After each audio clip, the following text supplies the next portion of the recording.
Well, it's a good evening from the pub.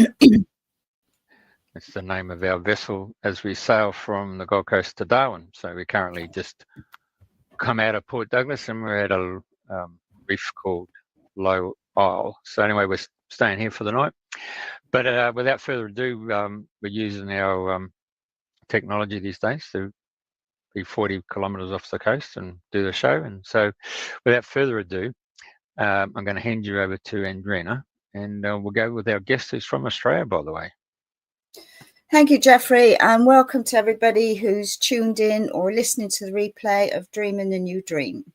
So today is the 22nd of May, 2025, and it's great pleasure today that we have Francis Baker on the show. So welcome, Francis. It's lovely to see you.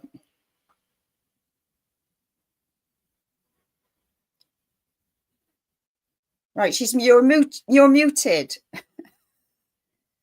Bottom corner. Right.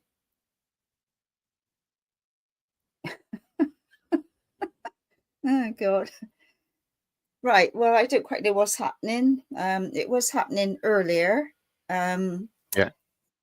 Frances is of the old school where technology comes in, and she's got her husband helping her. So you just have to bear they're going with to us. mute themselves, and they're going to mute themselves, and they try to unmute, and they bloody log themselves out.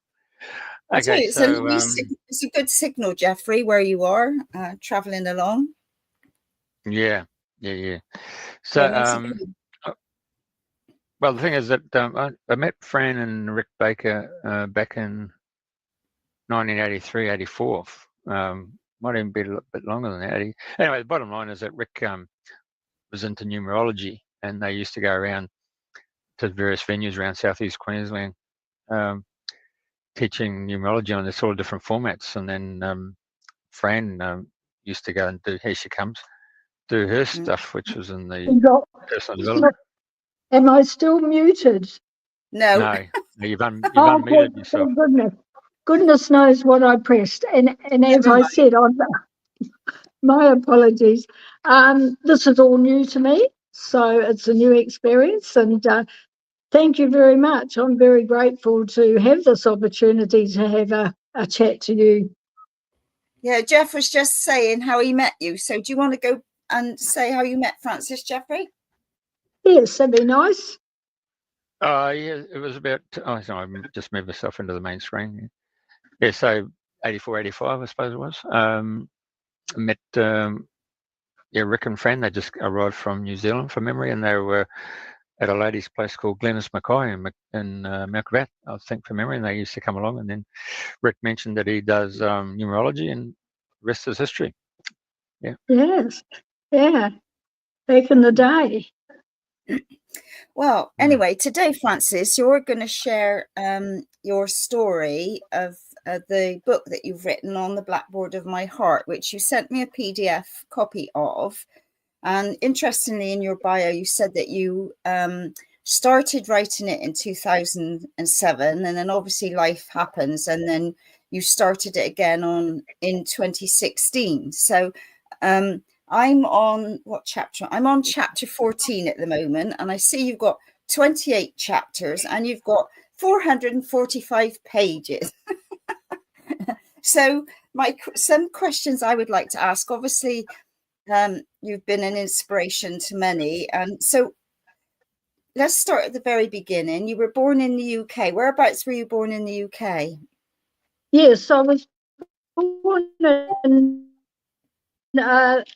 Lancaster, and that was in 1943. So it was still wartime, towards the end of the war. My father was from Irish heritage, and my mother from English heritage. She was from Lytham St Anne's. And when I was born, I had a sister, Anne, who was 3 years old. And it was an interesting birth in many ways, if you'd like me to share that with you. Yeah.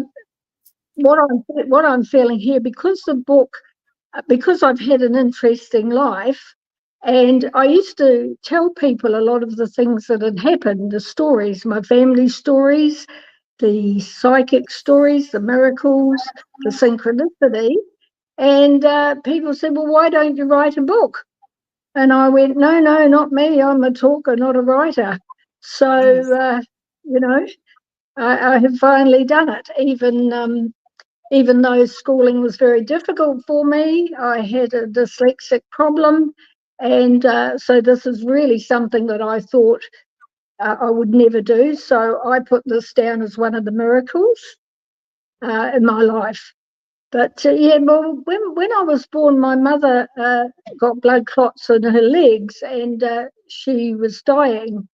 And those days, they kept people in hospital for a long time with things like that. And Not like my mother today. sorry? Not like today. You're in and No, out. not like today, exactly. Dare we go there? But so she was, so where was I? So the blood clots of the legs, and so we were in the hospital for 5 months. But my mother tells me that when she was dying, she went out into a white light, and she heard a voice telling her, you need to go back, or you should go back. You have 2 daughters. So that's when she knew that she had another daughter. And so when I was taken home from the hospital, my mother recovered because of a drug called heparin, which had only been out probably about maybe 10 years prior, maybe less. So it saved her life. And when I was taken home, my father tells me I was so routine that I only woke up on hospital feeding times. So conditioning in our life has a big influence, and I've written a lot about that in my book, about the conditioning, that we go through. Yeah. So, right. So go on. So I know you were you left for Australia, didn't you? Or when was that? we left for New Zealand. We left for New Zealand in 1948. I was 4 years old, and we sold our home, and we had to go and live with my godparents, my auntie Teresa and my uncle Jock. And it was a big old house, and it had a beautiful garden, had a big fence around it, and we had to go and live there for 6 months. Anyway, when we arrived, we were having afternoon tea in the lounge room, and I needed to go to the toilet. And so those days, children sat quietly on a seat while the adults were having their cup of tea, and you had to ask to leave the room. So I asked if I could leave and go to the toilet. And so I walked out of the room, and there was a stairway. And as I was walking past the stairway, as I looked up, there was a young girl in a very old-fashioned cream-coloured dress. Well, I got a big fright, and I looked away, and I looked back again, and she was gone. So I was pretty frightened. So I went to the toilet, and of course, on the way back, I shot past the stairway. There's no way I was looking back up there, back into the lounge, and I felt much safer with my family there. And that was my first psychic experience. And so that was before. So then we went, when we left to come to New Zealand, we had to go to London. And I remember seeing the changing of the guards, this little girl I was looking through and looking at the changing of the guards and the palace, and thinking about the princesses, Elizabeth and Margaret, in there. And yeah, it was all quite exciting. And we left from Southampton on in March it was.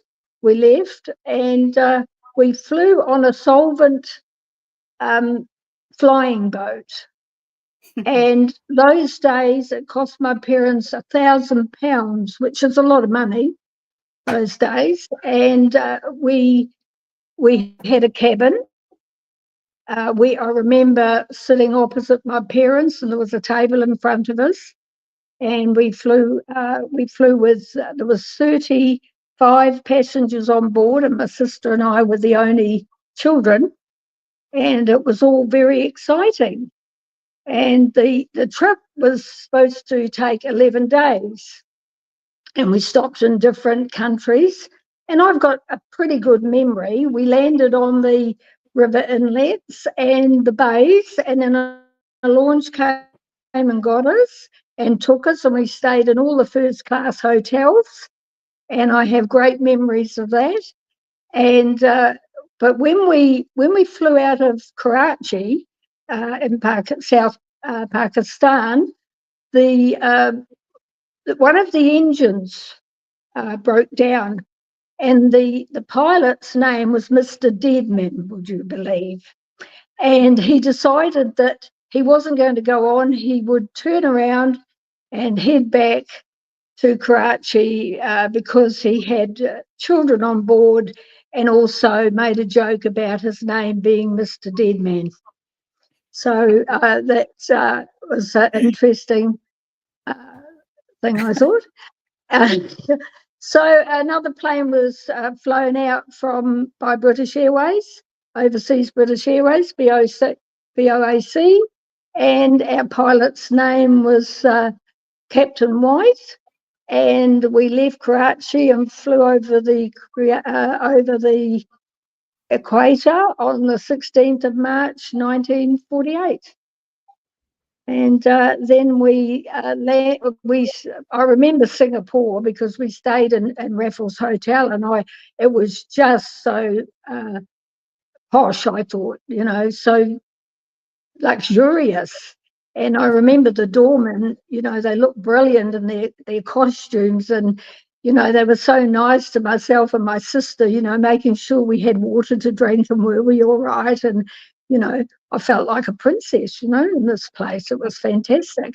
But then we finally arrived in New Zealand and landed on Auckland Harbour, and the whole trip had taken 14 days.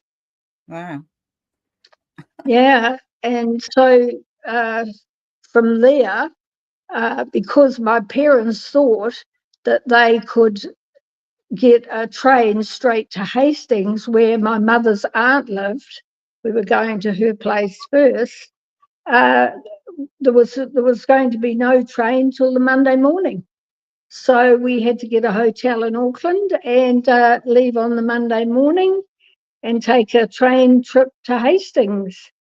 And remember buying the pillows so we could have a sleep, and stopping at stations and having food. And I can remember my sister and I, we were quite in hysterics actually, trying to say names like Tia Mutu and all those sort of New Zealand names were very strange to us, and it was quite funny really.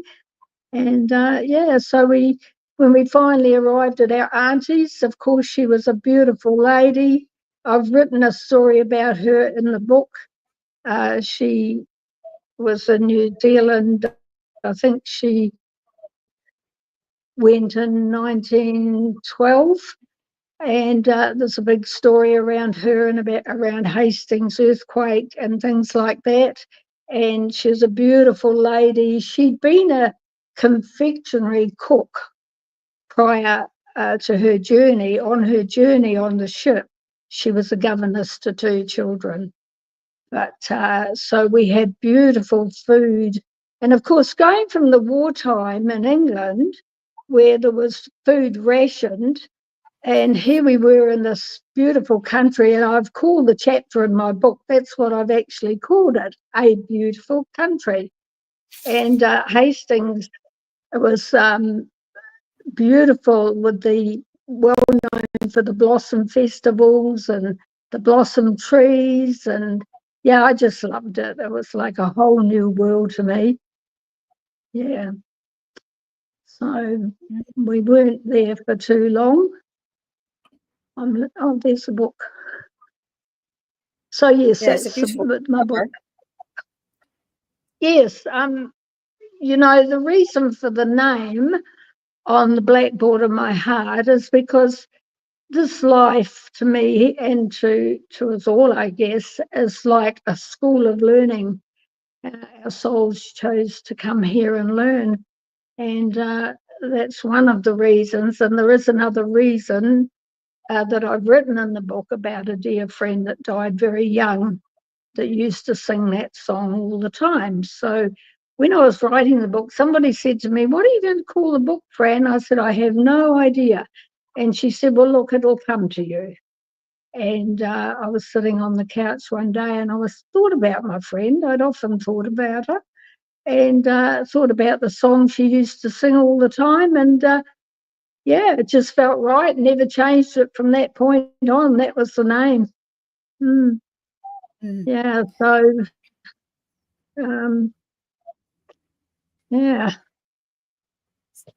Right. What So else would I want to say? yeah, because you said you started writing in 2007, so obviously that's further down the track, isn't it? So reading your book, like you've shared so many wonderful memories, and like, you know, there's some of the things I can recall, like when I was young, like about having the milk outside and the, you know, the milk bottles and the cream and all of that, just a couple. But yeah, so obviously you had a Catholic upbringing as well.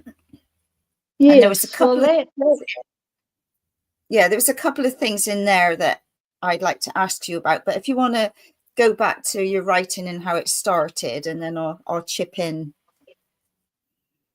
right.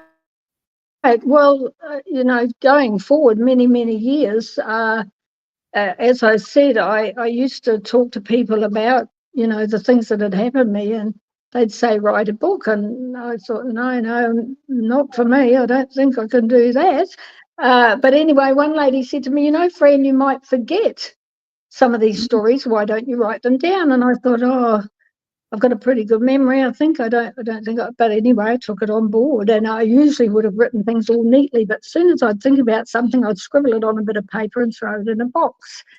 And anyway, after doing the journey, I'm a journey practitioner with Brandon Base, who endorsed my book. It's all about cellular healing, which I can talk about later. But after doing the seminars that and becoming a journey practitioner, at one of the seminars, I just felt really strongly when I came home, and I just started writing the book. I didn't know where I was going with it. I just thought, right, I'm going to have a go at this. And so I started it.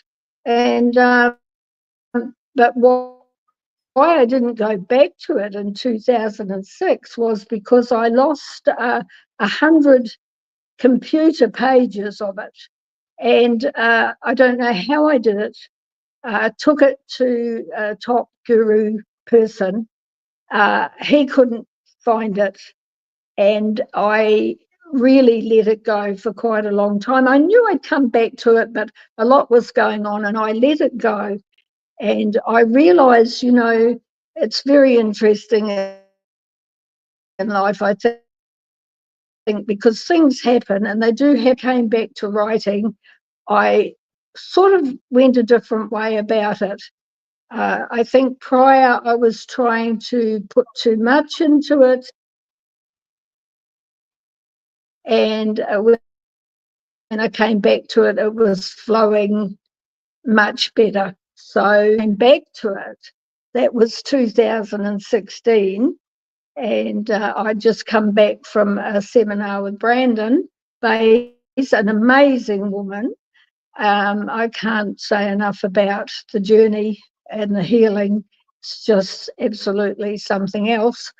And certainly for me, it was what triggered me being able, I believe, to be able to write this book.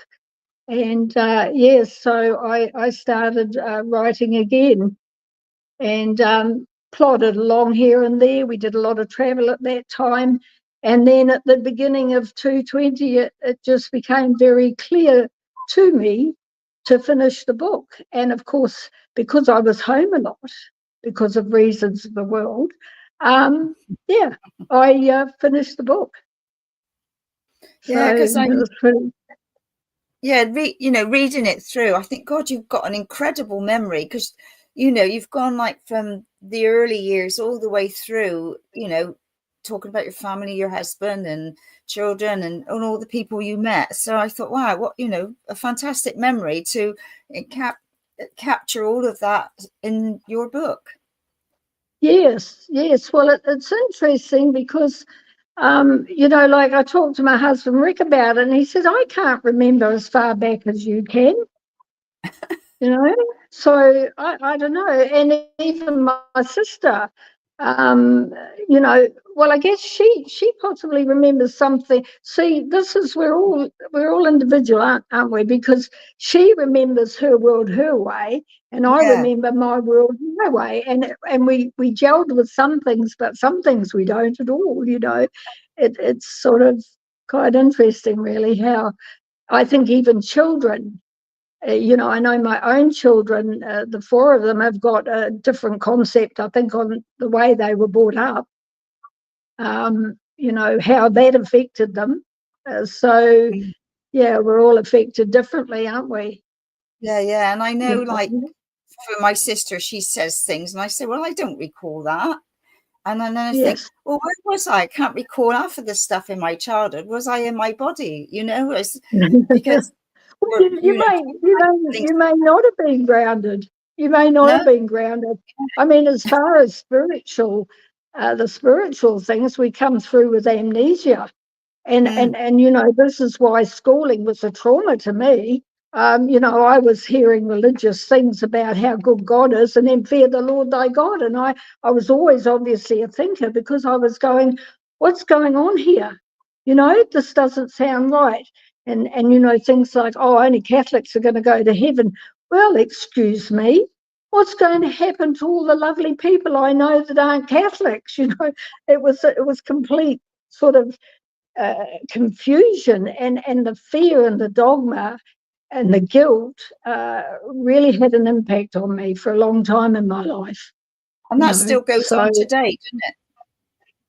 I believe it does. I was quite surprised. I thought people would be over and done with it, by now. And when I was had my centre of light at Tambourine, and a lot of people came through, and I remember, that people that I'd worked with, it wasn't only the Catholic religion, it was the other religions. Yeah, but I know what struck me in your book was about when you talked about babies in limbo, and if they hadn't been christened, obviously they're in limbo in the Catholic's way of term. I mean, is that still the case? Do people believe that they're babies, if you don't get them christened, they're in limbo? Well, I wouldn't know, because I moved totally away from a belief to more of a heart spiritual knowing, the heart intelligence. The religion is a belief. Spirituality is from your heart. Your monkey mind, can take over, but your heart intelligence is a totally different thing. You're connected when you go within, and that you connect more to your soul energy. When you're just so focused on the material world, you can be quite lost in that material world. You're disconnected from the soul essence. And the more you internalize, the more soul energy that comes through. Yeah. So because I thought, maybe they do, but I know. Sorry. Go on. Sorry. Yeah, no, I was just thinking, how horrendous is that for people that if their babies died suddenly or anything like that, and they've got that fear that they've not gone to heaven, Yeah, well, yeah, it's not nice, and it bothered me, and I used to pray for babies that had to go to limbo, and I think it comes back to even in churches where they've changed things now. I think, well, what happens to all those poor souls that think they've committed a sin in the past? Hopefully, when we pass over, it all clears away, I believe, and you see it clearly. Thank goodness, not this illusion that's going on here. So pretty traumatic for mothers, who've lost their babies and they haven't lived and haven't been christened. I mean, it's pretty harsh, isn't it? in today's reality. Yeah, I really found that unbelievable. But anyway, all these different religions have got different ways of doing things, which is not in alignment with some of us, and it is with others, but we're all on a journey, and it's different for each and every one. Absolutely, that's what I say. I mean, I went through the religious upbringing because my soul chose to go into that family. And, my parents were both psychic, and I've written in the book they both had quite clear psychic experiences, but yet there was still the Catholic thing going on. But even in their lifetime, they dropped away a lot from that conditioning, which was interesting. Yeah. Yeah. Well, the truth is slowly my coming father out. used to come to the centre. Yes, well, this is a time of light, and the time that we're moving into a different dimension, and it's all sort of been predicted, hasn't it? The world is changing as we know it, and things like that. It's just, I think, a lot of fear. There's a lot of people at the moment, with a lot of fear, and for them it must be very difficult to be looking at the world. But I like to say affirmations like, we welcome in the expansion of consciousness of love. And I like to say things like that. I like to focus on new earth. I like to, I believe for a long time, my stepdaughter bought me a little plaque I've got outside on my wall, and it says, live life like it's heaven on earth. And that's what I try to do. I'm not blind to what's going on or things like that. I don't watch the news, of course. No, no. I let go of the news a long, long time ago. But you still hear the things that you hear, with the phone, and people tell you. And it's your choice. It's always our choice to how, when you're soul connected, you're not going to buy into that. No. Because you're creating your reality through what you're thinking. Your thoughts, your whole frequency, your vibration is syncing that. And I got messages, I don't know if you've read it in the book, but I got messages back in the 80s, and I had to take my son and his friend, who was living with us at the time, to the station. They were young teenagers.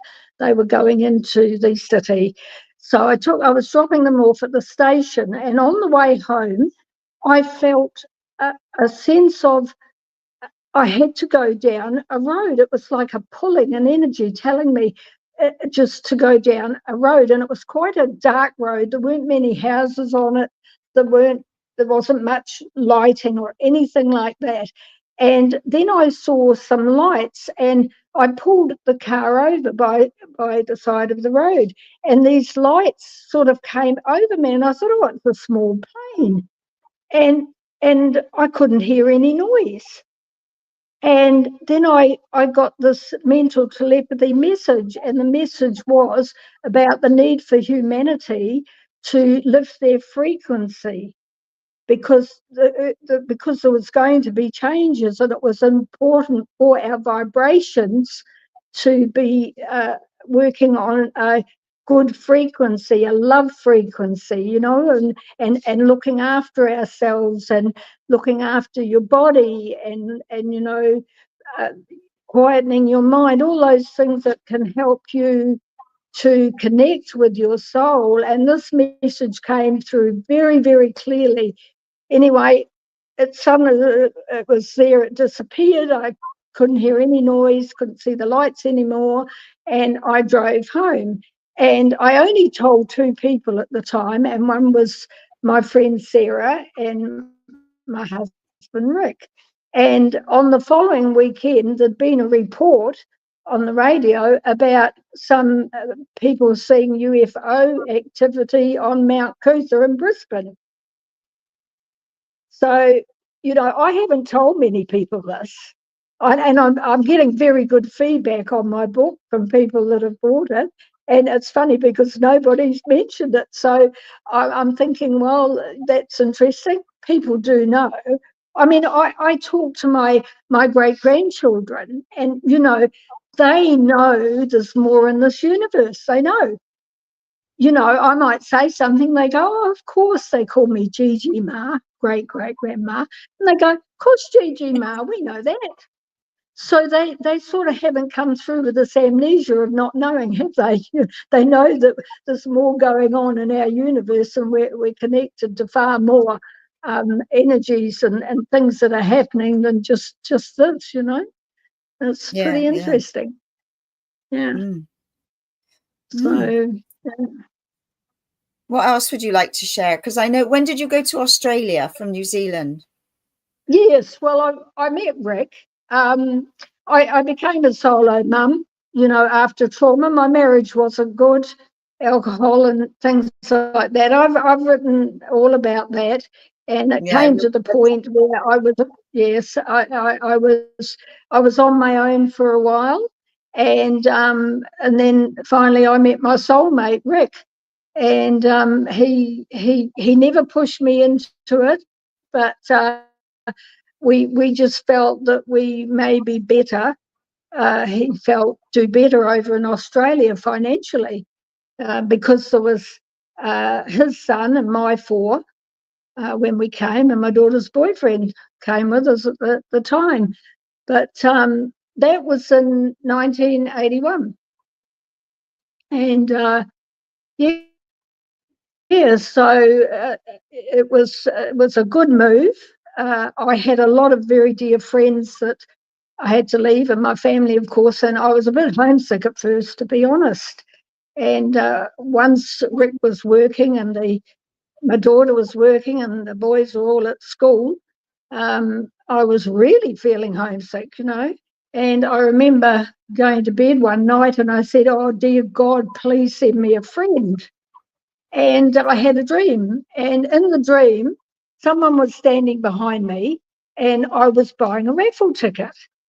And that was all the dream was. So anyway, the next morning, my eldest son, John, he had also been very homesick and wasn't settling into high school very well at all. And he wanted to stay home, and something that he wouldn't normally do, or I wouldn't let him, whatever, but I let him because I wanted some company. So later in the day, I decided I'd go over to a different shopping centre. And of course, driving here initially, the traffic was a lot faster than in New Zealand. And so I was a little bit nervous about that. But because John was with me, I said, we'll go to another shopping centre. And I walked in the door and there was a lady with blonde hair and there was a car and she was selling raffle tickets. And I thought, I wonder if that meant I'm going to win a car. Anyway, I went over and bought a ticket. We weren't spending a lot of money on other things at the time, trying to get into our house, but they were only like $2 or something, I think it was. And as I'm writing out the ticket, my son's standing behind me, like in the dream. And she then says to me, oh, are you from New Zealand? And I thought, oh, how does she know that? But I had a little T-shirt on that my sister had bought me, and it had a little bowl of fruit and had Fruit of the Loom on it, which she knew was a New Zealand T-shirt because she was a New Zealander. And so we got talking. And so I told her, how long I'd been over here, and she'd been 2 years at the Gold Coast and just bought a house up this way, and she was just doing that job till she got another job. a better job. And it turned out that she lived in the next street over from where I was renting. And it turned out that she was a beautiful lady, and we became very good friends. So I was pretty happy. God answered my plea straight away the next day that I had won a beautiful friend. And that's amazing. I always think that's another miracle, and just the miracles, just things like that have happened to me. There's so many things like that of course you can't put everything in the book, but I have put a lot, as many stories as I can, like that type of thing. Yeah. Did you think your book, because like it was going to be 445 pages? Did you think it was going to be as big as that? No. No, but then I am heading up in age. I am heading up in age, so yeah. So excuse me. So what's your age? Well, talking. No, I didn't. I have put some photos in the book. Yeah, no, I've seen them. And things like that for people. Yeah, and when I went to the Glenys Mackay's that Jeffrey was talking about before, her meditation group, I was just blown away, because how that came about was that my neighbour Val over the road from England became very good friends, and she knew I used to sort of muck around a bit with reading, and she got me to read her teacup. So anyway, one day she came over. She saw, I'm going to see a real clairvoyant, and I said, "Oh, that's great, good." She said, "I'll let you know how it goes on." So when she came back, she came over to tell me that the clairvoyant had said to her, the lady doing this work, to go and see her, and I think it was called Glenys, and had a reading. And while I was there, I realised she was running a meditation group, and I asked her, could I come, please, and could I join your meditation group? And when she said yes, I was over the moon. And I much to get to that group. No, that was not, and it was lovely. And I met Sarah there, and I'd been going a few weeks, and then I said to Sarah, because every time I looked at her, I could see a spirit behind her, a very tall, dark man. And when I told her, she just acknowledged it like that. And then she said, well, every time I look at you, I can see a building. And I said, well, what sort of building? So she just, because Rick was looking for a work building, government money to build a factory. And it was nothing like that at all. And so I said, oh, okay.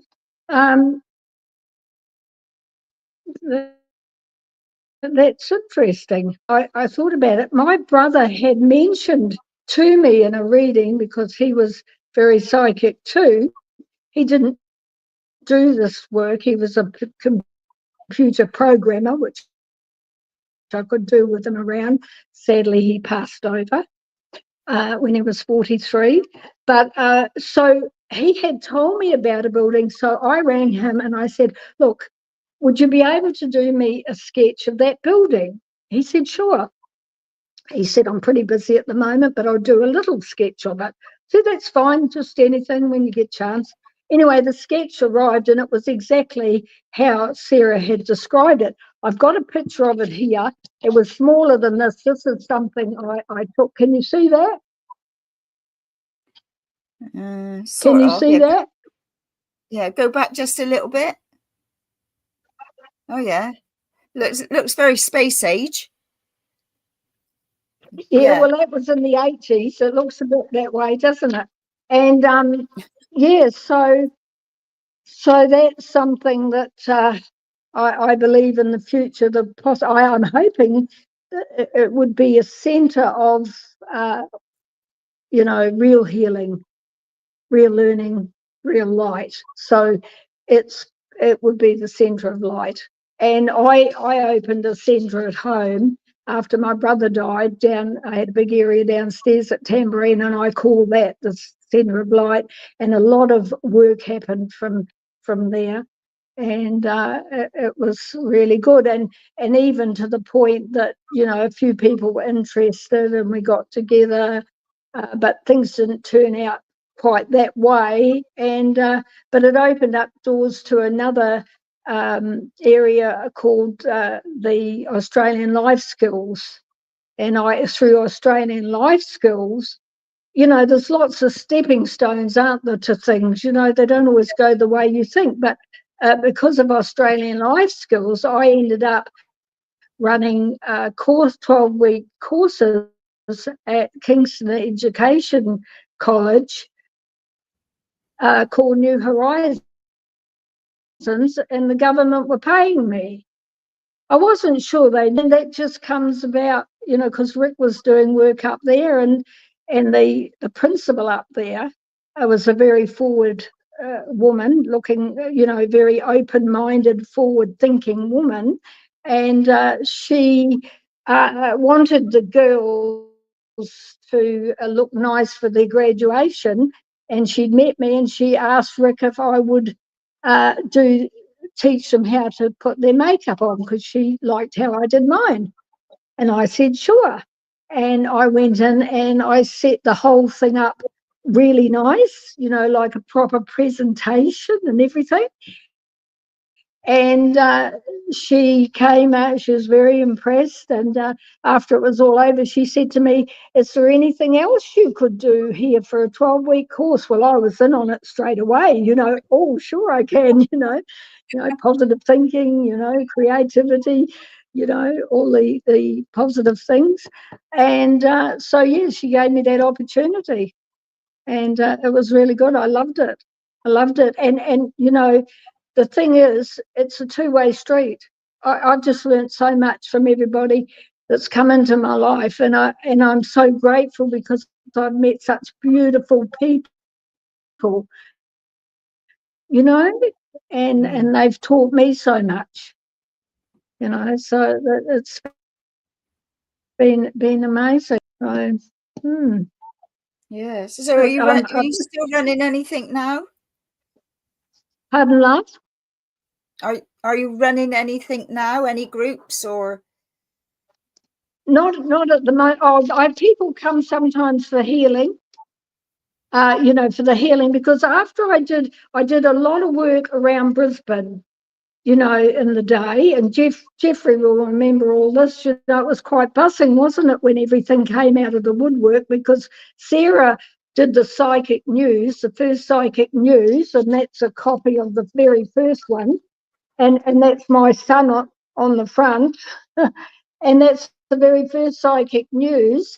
And back in the day, there was still a law in place in Australia that it was, a crime to sort of do fortune telling.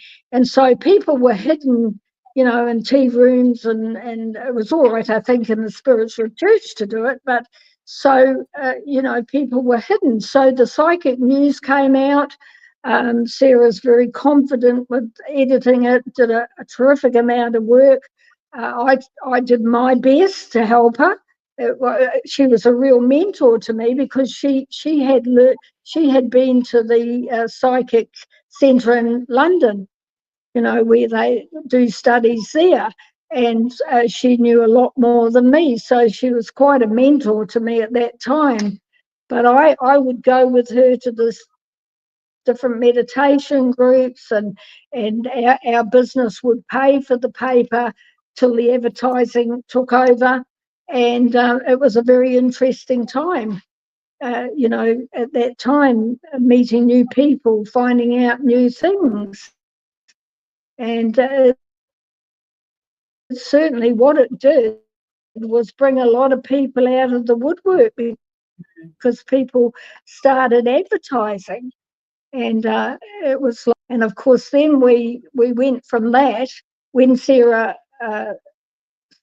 let go of the psychic news and Arthur Remford took it over as the Silver Cord. We put on a big thing in the big venue in the town hall called Beyond the Physical. Do you remember that, Jeff? Beyond the Physical? No, it's all right. So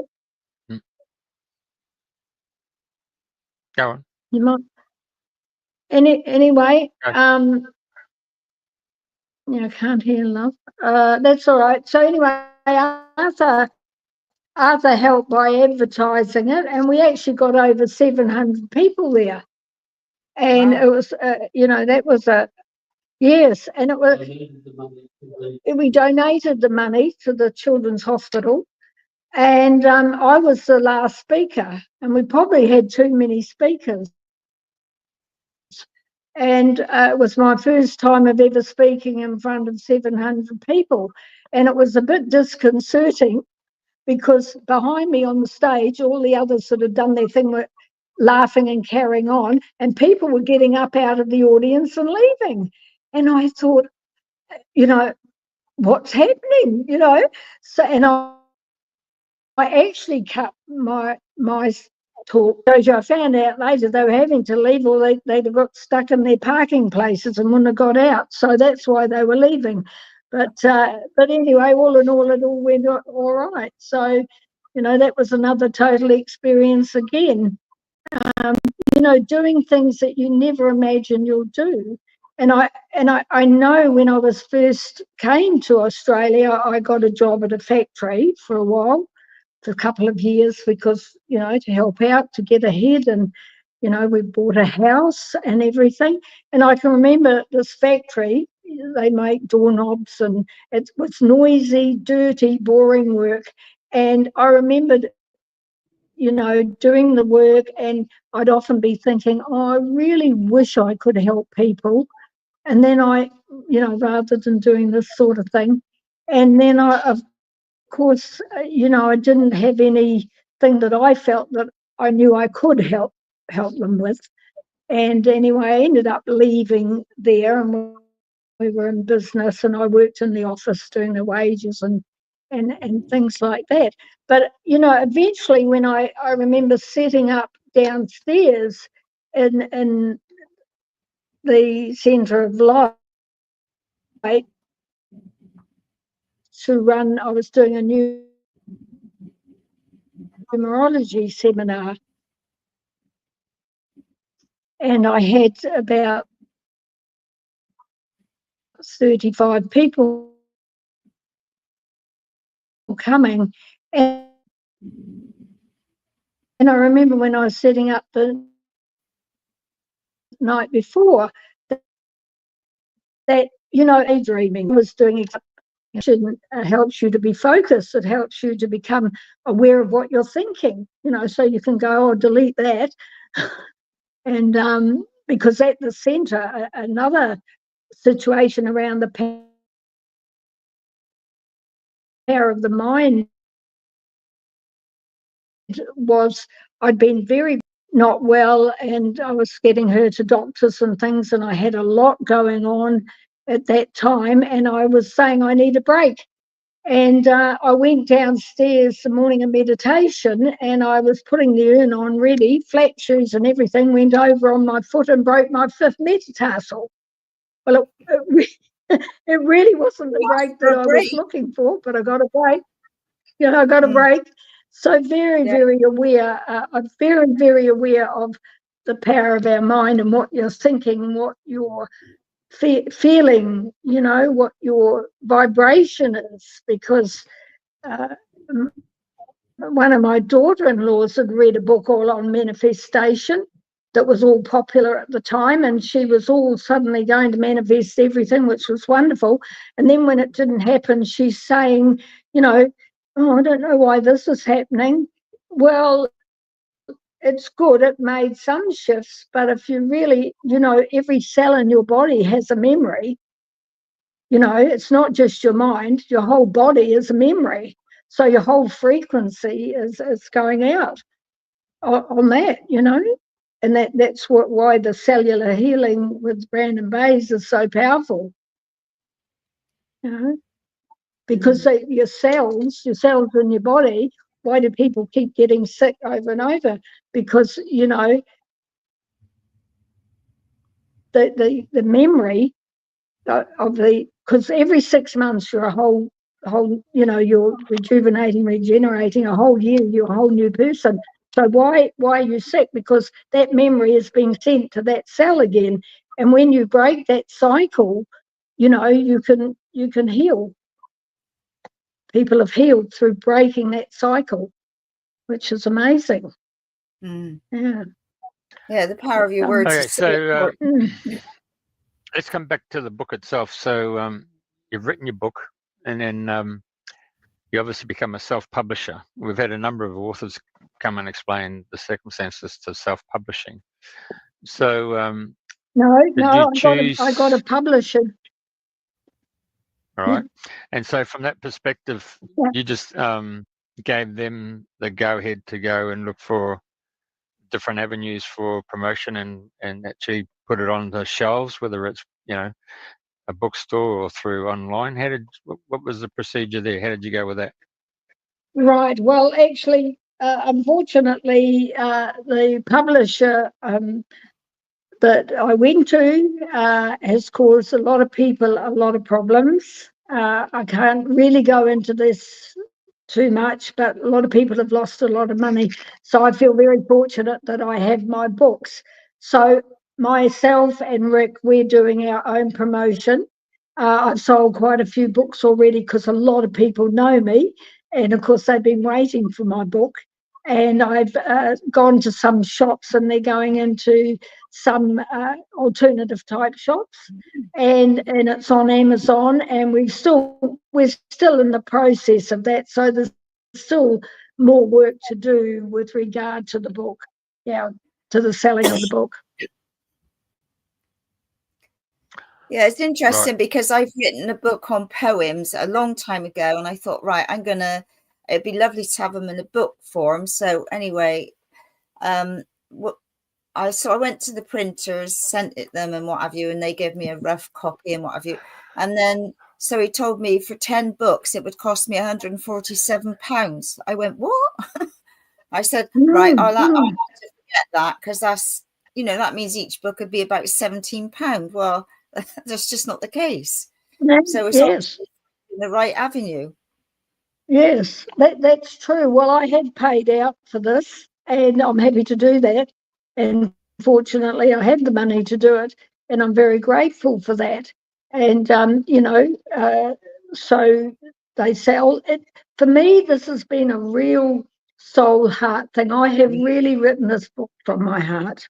Yeah. And I feel it's come across by the feedback that I've got.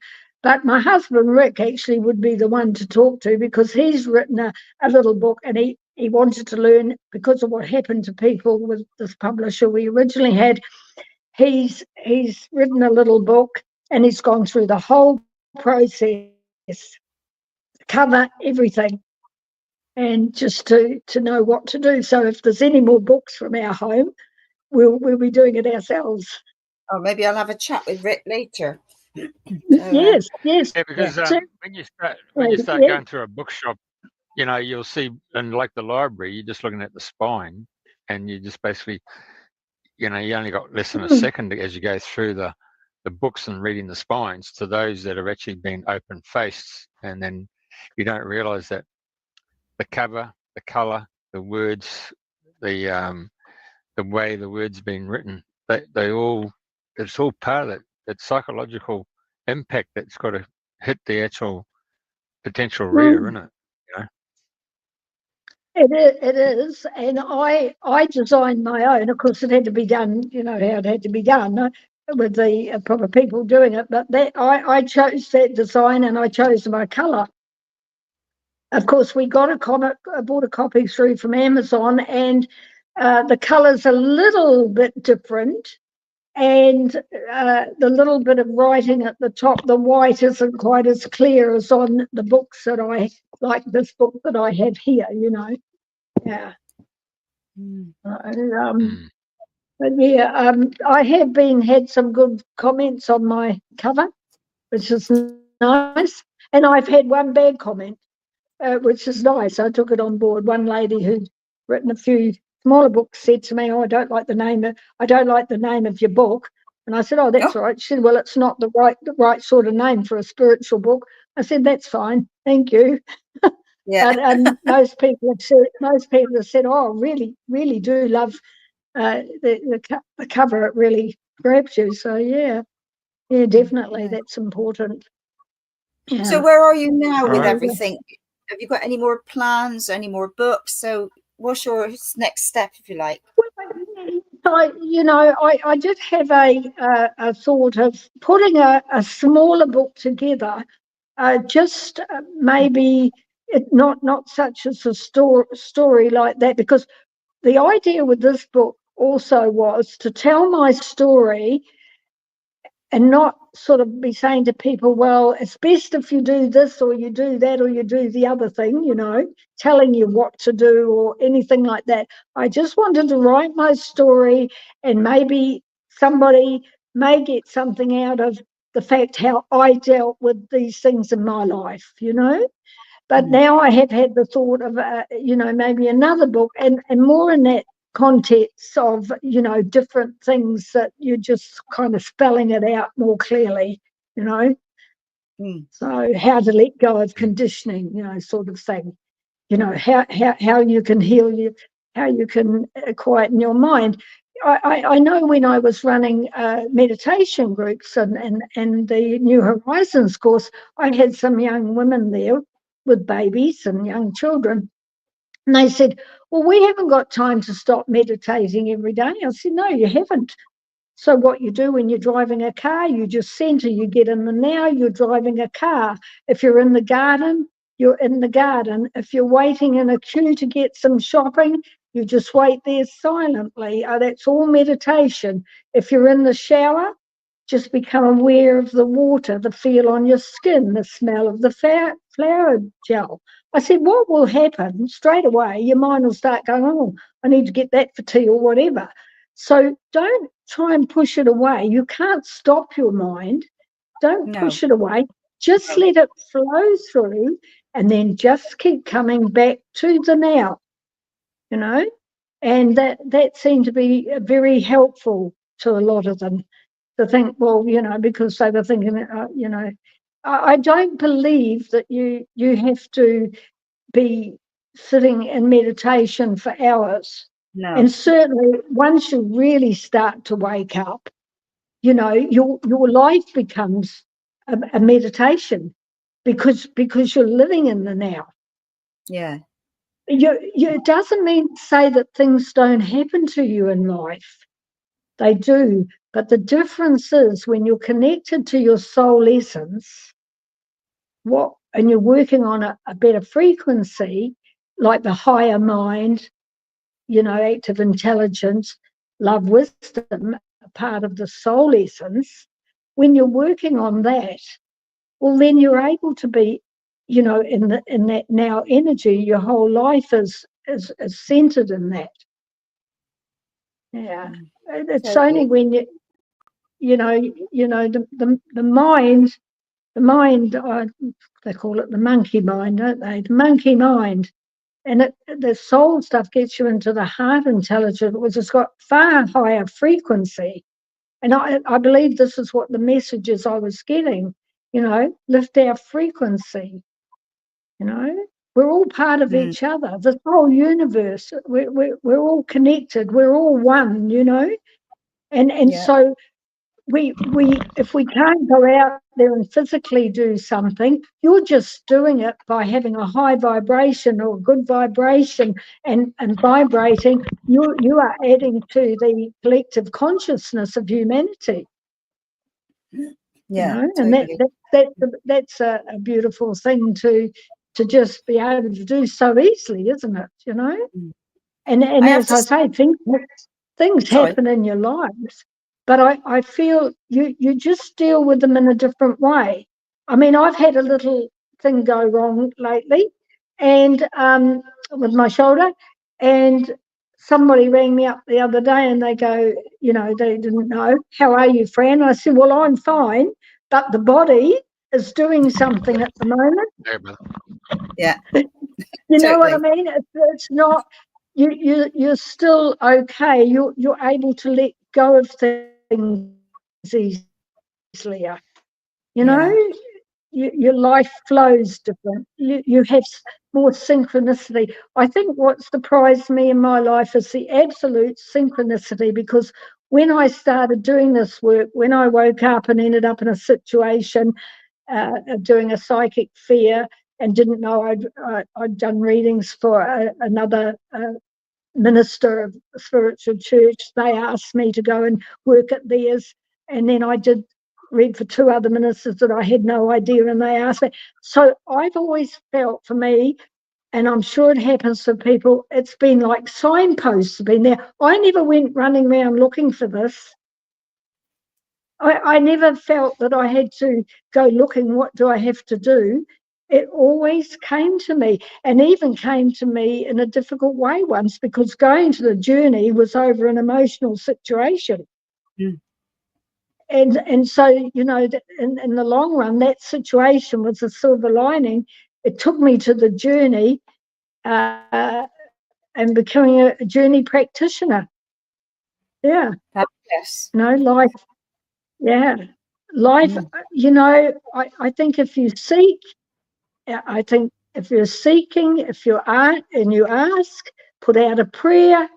And when I asked for that friend, I just went, dear God, please send me a friend. I mean, I was really asking, and the miracles happen. Yeah.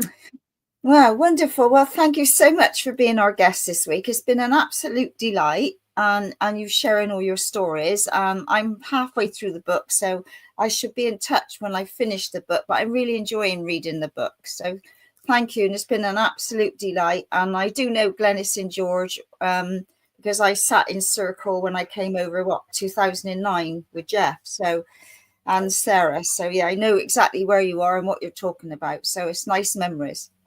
So thank you very much. Thank you. Thank you. I feel very blessed to be on this show. Thank you very much. Thank you, Jeff. Very good. Thank you, Jeffrey. Thank good. you, everybody that's tuned in this week. And same time, same place next week. Thank you.